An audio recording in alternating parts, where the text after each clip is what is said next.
Hello and welcome to Wealthion's weekly market recap. I'm your host, Andrew Brill. This week, we received information leading us to believe we will get an interest rate cut in the near term, and the markets responded. Let's hear what our experts had to say.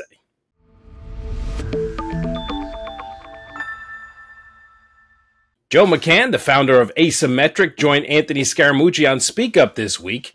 Joe discussed with Anthony inflation and the current state of the rate cut discussion, and together they debated how much of a rate cut the Fed would entertain in September. He also explained the economy in bimodal distribution, what exactly that is, and Joe, being a big crypto enthusiast, talked about the state of crypto and where he thinks the value of Solana is going. So let's start right at the top where all roads lead back to the Federal Reserve, Joseph. So what the hell's going on now? The numbers are out. Inflation looks tamer. It's under 3%.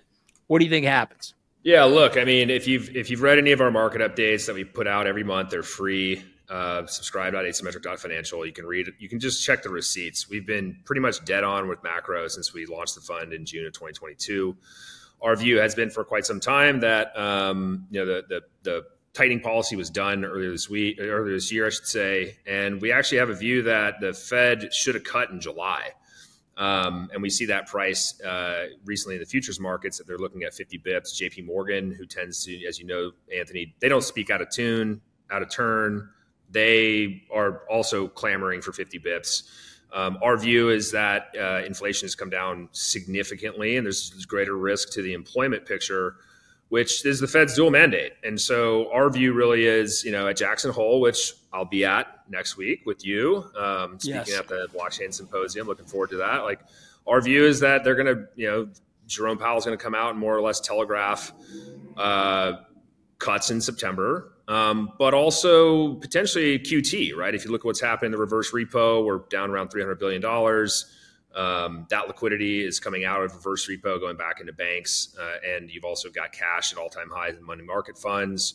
They're probably going to have to end up doing something as it relates to QT as well. So our view, potentially they end up talking something about, the balance sheet and either tapering QT or ending it altogether. But I think it's pretty clear at this point with what you've got from the economic data that's come out, that cuts are coming. They've been coming from our view since April. We've been calling for this. So we think that's still the case today. Give me the numbers. 25, 25, 25. We get 3 cuts this year. 50, 25, 25. Or we get one cut. What do you think, Joe? Yeah, look, I think September, I think if they cut 25 in September, they're going to crash equities. We think they're behind the curve here. We really do think they should have done 25 in July. And so our view is really 50 in September. And look, a lot of people, we think they'll do 50 again.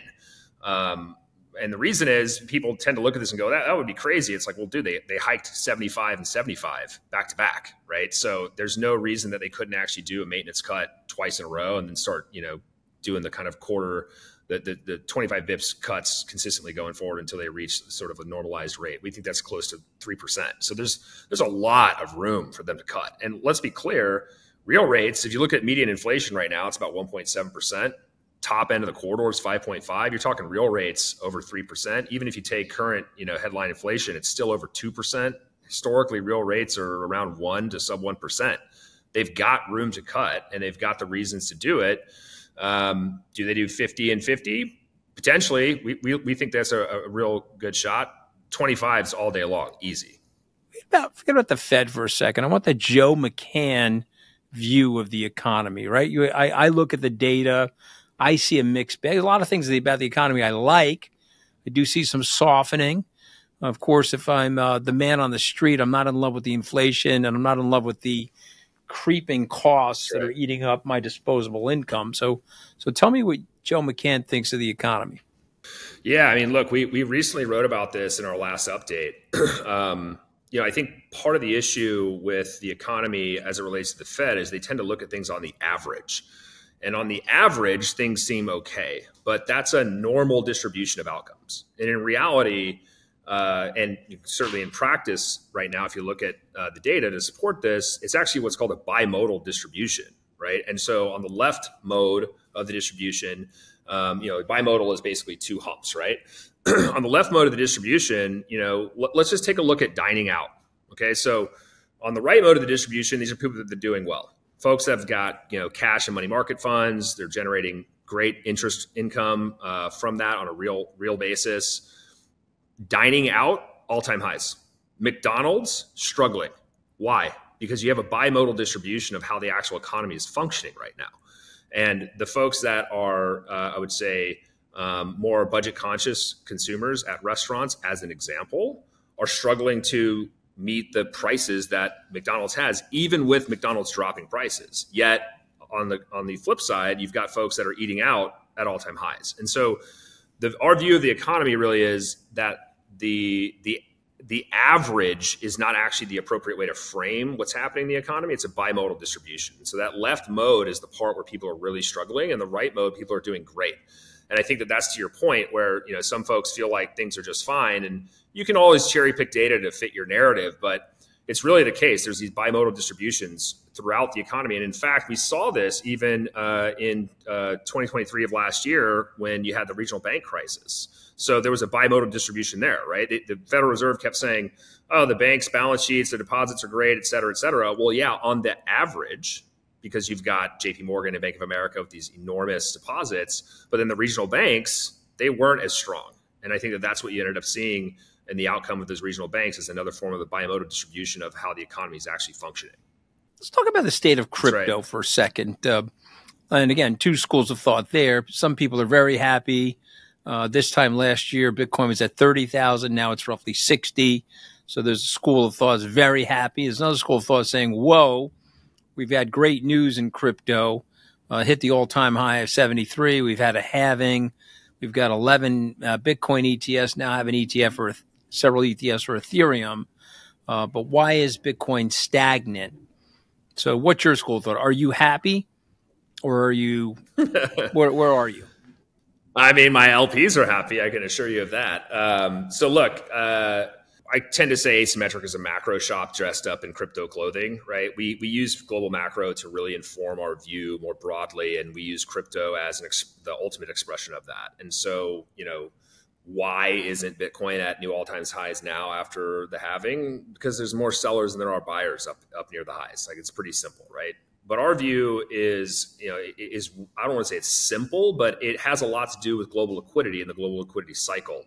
And so our view is Q1 would kind of be a ripper for Bitcoin and crypto because of the ETF news and the ETF flows, as well as new year annual flows that come into the markets.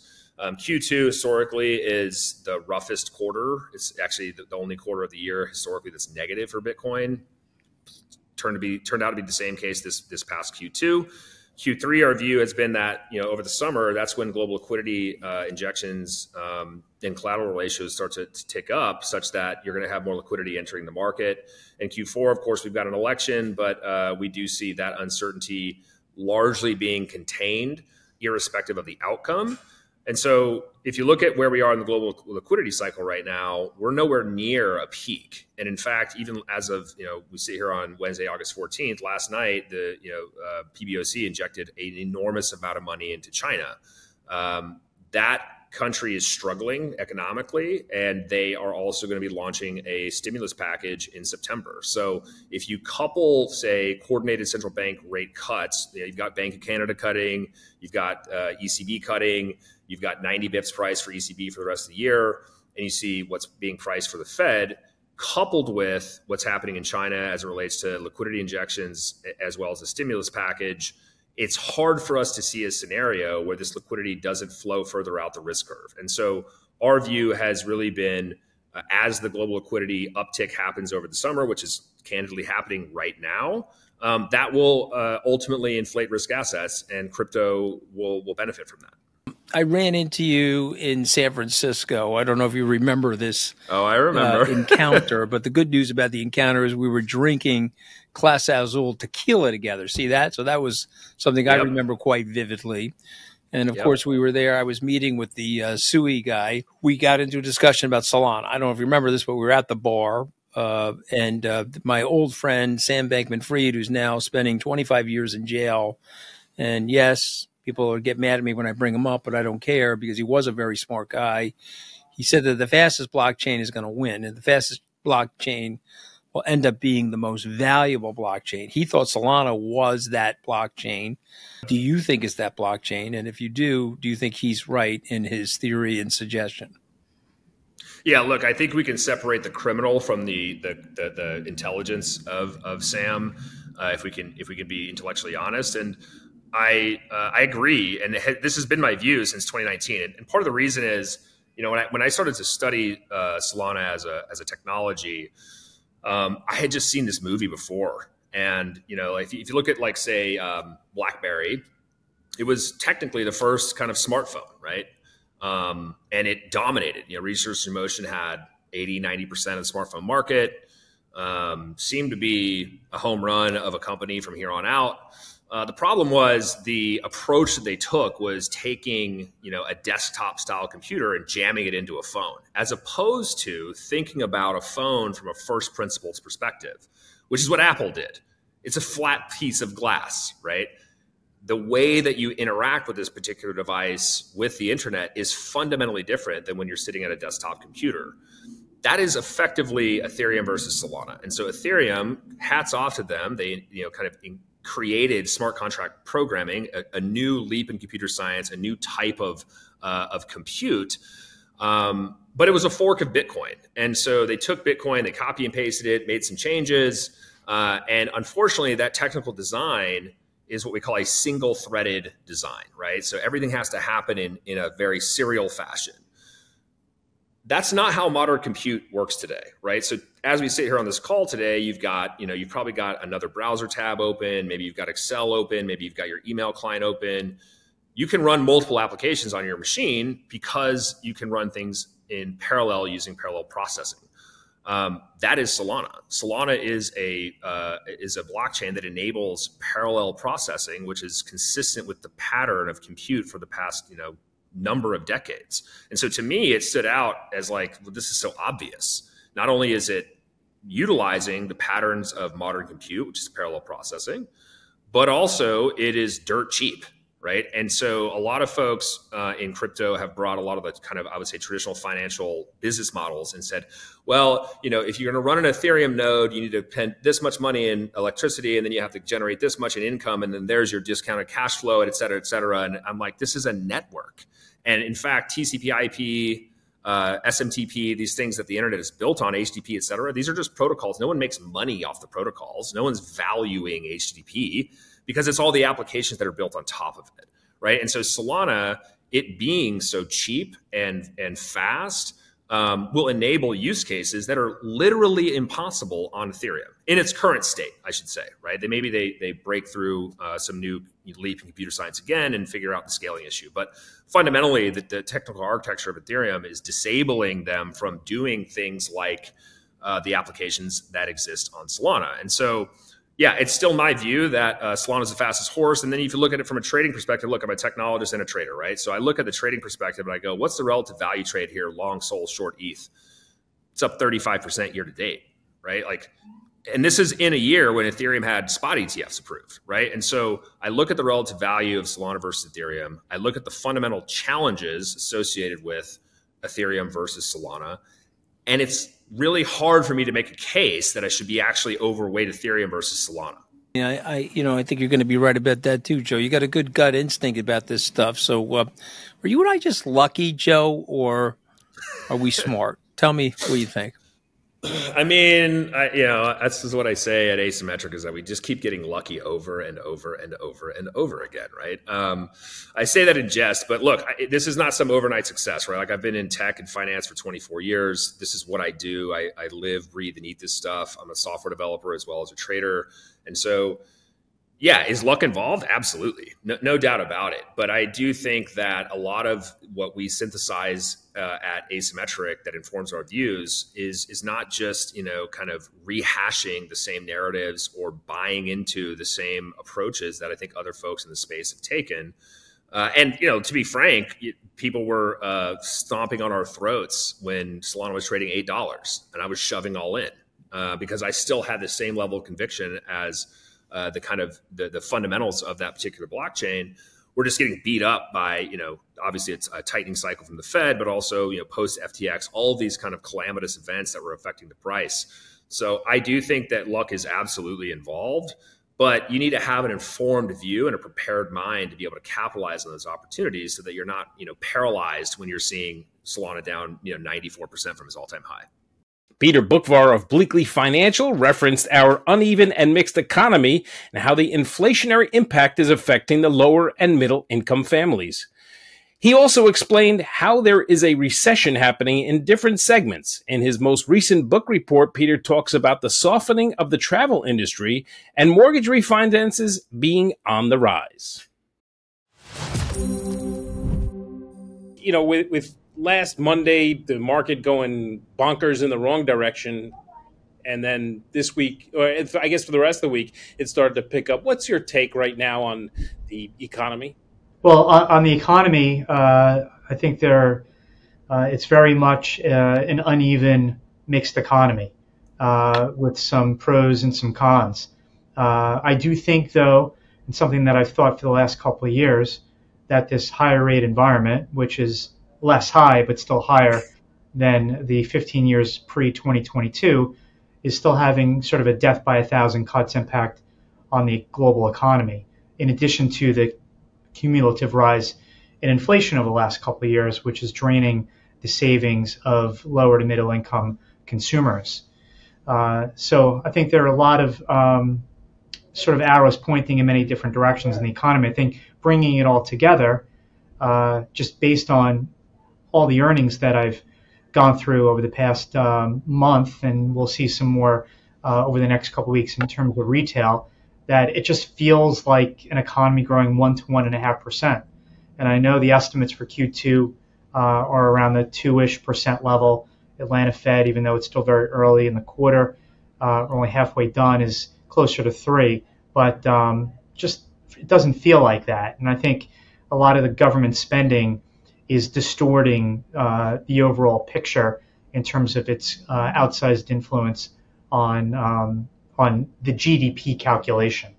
A lot to unpack there. Now, so it's a heavy impact in the lower to middle income families, and that's where a lot of the unemployment comes in. Now, the unemployment figure that we got Friday was better than expected, but they're still suffering. The middle to income families, or lower to middle income families, are still suffering. There's a lot of articles out there about people not being able to afford just the staples and stuff like that. Yeah, that's where the greatest inflationary impact is being felt. But that's always the case, is necessities and needs relative to wants is a higher percentage of their income. And it just shows you the pernicious and damaging impact that inflation has. And you draw a trend line through inflation over the past 20 years, and just to visualize the extent at which we got above trend, it's rather dangerous. And the Fed is actually lucky that rents were included in the CPI and PCE calculation, because if it was home prices, CPI would have well exceeded 10% in the summer of 2022. And while wage growth has been very good over the last couple of years, and in many cases that has actually kept pace with the level of inflation, for some it has not. And I think that's why you hear a lot about value-conscious, budget-seeking consumers that are choiceful. And that also then gets into the importance of the stock market, because the higher income consumer is the one that's doing better. They're obviously much more immunized from inflation and benefiting from a 5% interest income on their savings, and a stock market that's had a big run here. Right? At least I should say the tech-driven S&P 500 and NASDAQ have had a good run. Everything else has been sort of left for dead. So if the stock market, for whatever reason, rolls over because people are worried about economic growth, the decline in the market can actually exacerbate any decline in economic growth. So you think a recession we're on our way to that right now? Well, if you break down the U.S. economy, or the global economy, parts of it are already in a recession. Right. And we talked about the lower to middle income consumer, they're already in a recession. Manufacturing is already in a recession. The pace of existing home sales is already in a recession.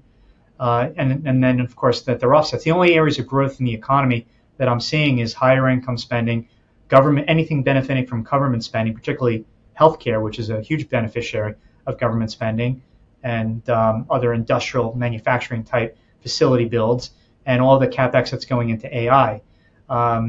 You take Europe, they're bright spots like the Spanish economy. It's benefiting from tourism, for example, and even Italy. But then you have Germany that's in a recession, and you look at Asia, China's growth is slowing, but then you have robust growth in India.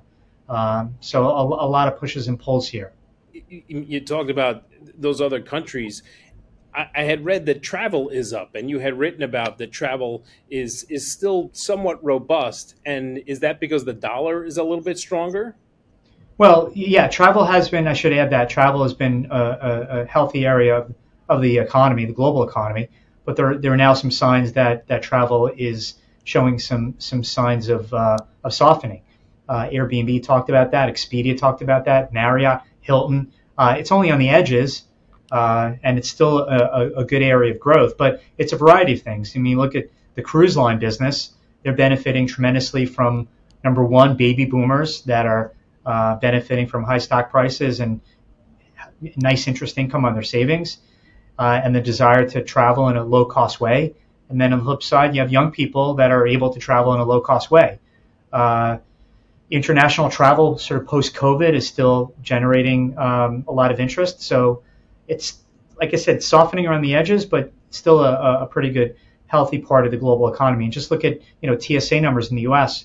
The travel numbers are still pretty good, but we have to watch for potential signs of weakness. I mean, even Disney talked about inflation is negatively impacted the trips to their parks business. So these are things that we have to pay attention to.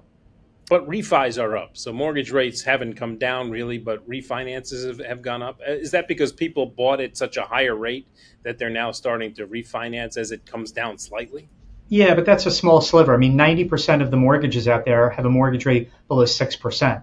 Right. We're still well above that. So yeah, the person who was unlucky that got a 7.25% mortgage, yeah, maybe they're going to refinance at 6.75%. But the refis are also going up because people are tapping their home equity loans. They're doing cash out refis. So that's one of the main factors in why refis have ticked up. Jonathan Wellum of our registered investment advisor partner Rocklinc joined Wealthion this week and feels there is pressure on the stock market with stretched valuations in some areas. He also talked about salaries and inflation being misaligned, causing pressure on consumers. He also pondered what Warren Buffett will do with the piles of cash he has now amassed. And so, as I mentioned, the S&P is up 12% on the year, give or take. So it's been under quite a bit of pressure from its highs that we saw earlier this summer. But as this unwinding process goes on, they're going to have to be selling down whatever assets they own. A lot of speculation. They own a lot of these high beta names like NVIDIA and Apple and Microsoft, et cetera. But do you think we're going to see continued pressure in the S&P and the NASDAQ in the coming weeks as this trade gets unwound? Yeah, I mean, even if the trade, stays where it is right now, and we don't have an addition to it, and a compounding of the problem, I think people do need to be focused on valuations. If anything, it's told us that there are certain stocks that have been the beneficiaries of large capital flows, whether it's because of indexing and ETFs and carry trades, that, the Magnificent Seven, and, there's more than just the Magnificent Seven. There's been a handful of companies that have been the beneficiaries of a lot of this capital, and they have pushed the market averages up. That's why we always like to talk to our clients and say, look at some of the smaller cap area, look at the Russell 2000. It gives you a much better indication of what's going on below the surface, if you will, or if you extract the Magnificent Seven out of the S&P 500, you'll find out that those indexes haven't moved very much. And in some cases, there's a lot of stocks that are down. So I think, again, it just warns us that valuations are stretched in certain areas. And if you're going into those areas now, be very, very cautious. And we can see the kind of volatility that can quickly erupt. And all of a sudden, we've got clients phoning us and saying, what's going on in the market? They're seeing all of this. But as we tell them, like, we don't have a lot of direct exposure to those Magnificent Seven. And we've got a lot of companies below the surface that are trading at pretty decent valuations. And they're not going to give you the wild ride. And so I think, again, it just forces everybody go back to fundamentals. Fundamentals will eventually, win the day. And if you're just trading on speculation or short-term moves, be very careful here. I think the trading that we saw with Warren Buffett is a good indication that maybe we should watch some of these fundamentals. He's certainly watching them. So let's talk about the consumer now, given that the consumer represents 70% of GDP. So whatever they do has a massive impact on the economy. We've had weak numbers out of many companies, including Amazon, Nike, McDonald's, Starbucks, Airbnb, massive drop last week. But they're all suggesting that the consumer is pulling back. They're not spending money, especially when it comes to anything discretionary. What are your thoughts on this, and how much pressure do you think the consumer is feeling? I think the consumer's got a lot of pressure. We talked, just talking to our own clients here in Canada, but looking at, so the real people, we talk to real people.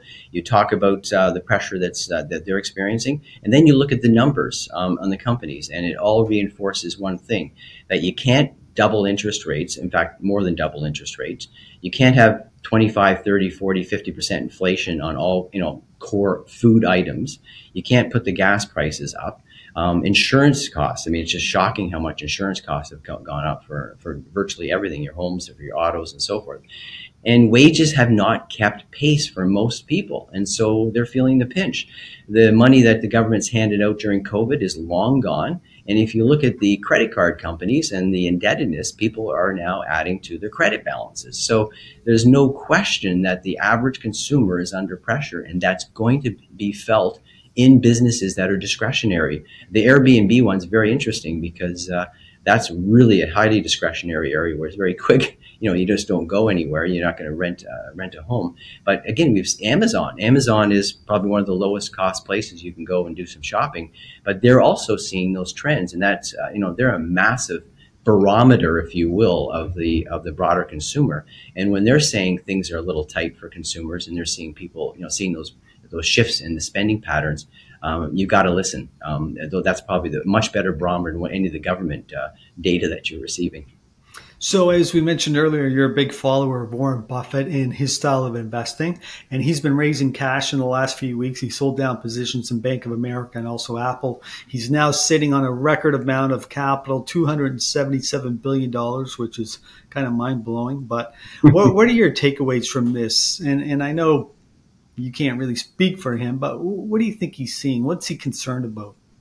Yeah, you have to, you really watch Buffett's actions. His words are important, and he is a tremendous teacher and instructor of investing over the years. If you read the books written by him, or if you attend his annual meetings, he's very, very thoughtful, and he's very expressive of his investment philosophy. Most importantly, though, watch what he does.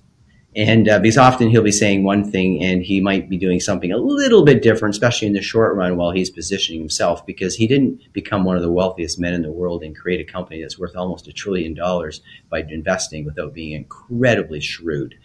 And so, so when Warren Buffett is building up that kind of level of cash on his balance sheet, it tells us, I think, the broader market, be careful. That Buffett is clearly lining up for opportunities, and opportunities for him means a down market or pressure in the market, a lot of volatility, where he can swoop in and buy up companies or positions in companies. And so I think the selling down of Apple, Apple in particular, it was a massive position. He still owns around $89–90 billion in Apple, so it's still one of his largest positions. But he's sold down a lot, which means he's going to be paying tax. Buffett, even though he talks about tax fairness and all of that, he does not like to pay taxes if he doesn't have to. He's all about shareholder value. And so for him to make some of those decisions and to pay the tax, I think it tells us that he thinks it's better to have cash. The optionality of cash to be able to make a quick investment decision is going to be important for him. I suspect also, he's 90, he'll be 94 on the 30th of August. He was born the same month and year as my father, so I can keep track of him a little bit easier. But he'll be 94. And I think that knowing Buffett being as competitive as he is in terms of creating wealth, my guess is that he really wants to do one massive transaction, another big one, before he leaves this world. And I think he sees the opportunity with the markets being expensive and a lot of vulnerabilities out there. Why not have some cash? He's getting 5%, line it up. And if it goes his way, I think he'll be the first one to pull the trigger, and it could be a major transaction for the fellow. So I think it tells the broader market: be careful, be attentive, keep a little cash around, look for value, be very, very don't be buying and chasing stocks in this environment. And just to clarify, we don't know why he sold it. Maybe he sold it just to get his weighting down, and not because of something as he sees to be negative. Right, absolutely, and it's still a large position. I mean, it's still probably about 10% of the value of his business. So, I'm just doing back of the envelope numbers in my mind, but so it's still a substantial position. And he probably made 5-6 times his money. He went back in 2016, so it's been an incredible investment for him, Apple. And he still speaks very highly of it. And he had talked about reducing some of it, but still maintaining a large position over time. So none of this is out of keeping with Buffett's approach and his discipline. But I think the other reality is that he hasn't been making a lot of investments for about a year and a half or so. So he has been building up cash, and he could see something on the horizon, a large transaction. You think of what he could buy with that money. Should be amazing size business, especially if he were prepared to put a little leverage on, not a lot, but just a little leverage. I mean, he could pick up an asset that's $400 or $500 billion. I mean, it's just his capacity to spend and to buy and to make investments is shocking. It's really something to watch. Another one of our partner investment advisors, Chris Casey from Windrock, joined us and compared and contrasted several investment areas that would be different under a Democratic or Republican regime come November.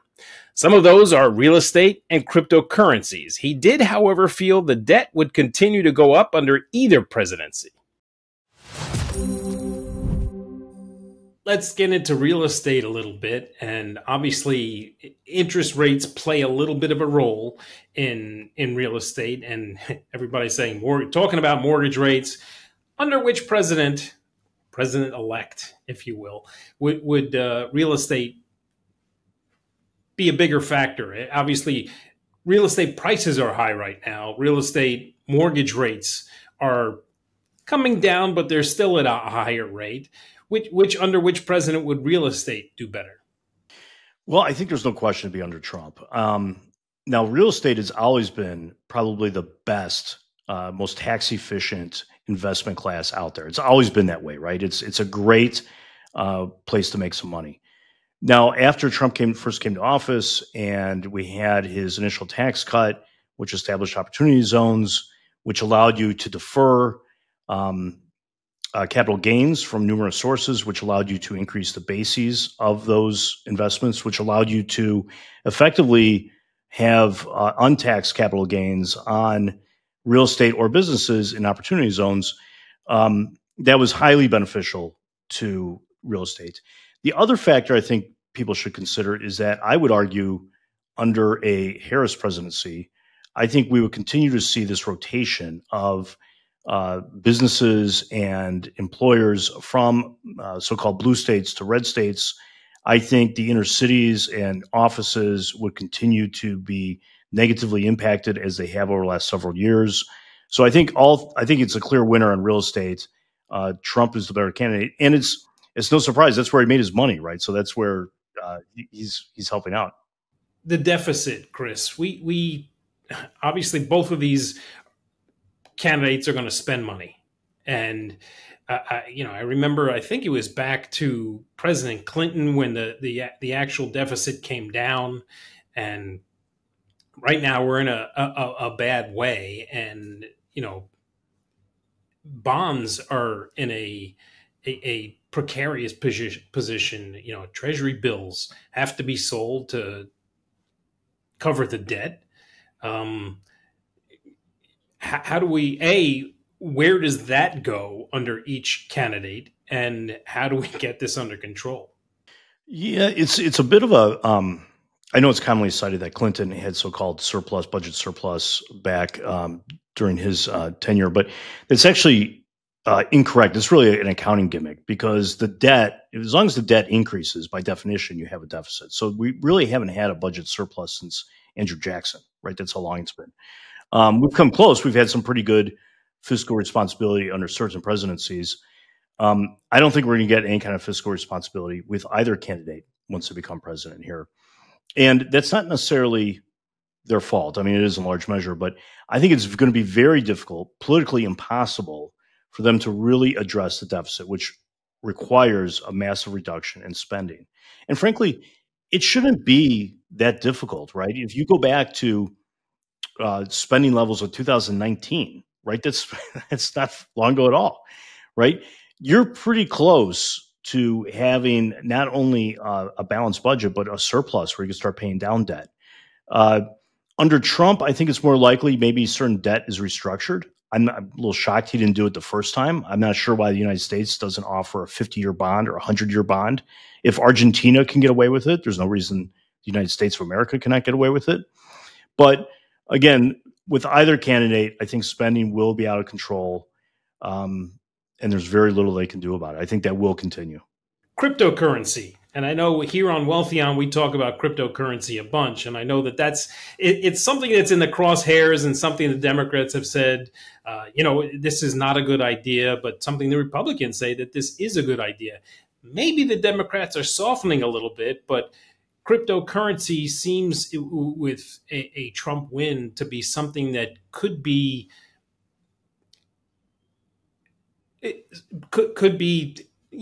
something that's increased even more than it has, or the price has gone up a lot more, and it'll become more mainstream, perhaps. I would agree with that. I think we'll have a friendly regulatory framework for cryptocurrencies that will be enacted. And that's a big turnaround for Trump, right? I think it was as recently as 2019, he was on record as saying like Bitcoin's a scam or something to that effect. Really, I think he was just kind of, which you frequently hear from people that just don't understand it, right? They're just not informed.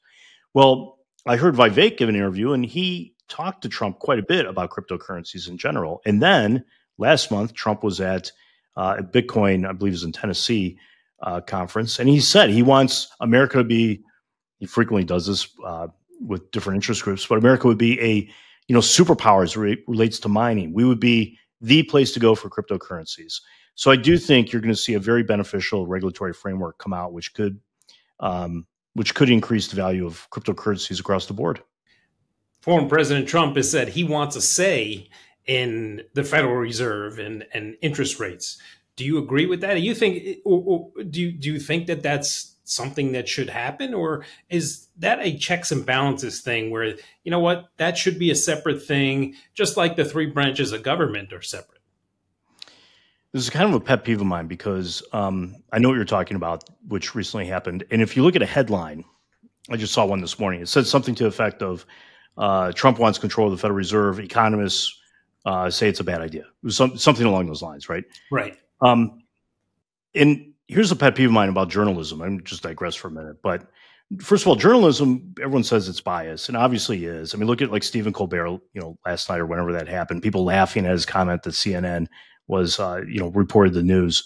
That was his own audience. It wasn't like he did a live show in front of a Trump rally. That was his own audience laughing at his own statement, right? But the reality is that media has always been biased. If you look back in the 19th century, you could argue it was even more so. It was more biased. Look back to Horace Greeley.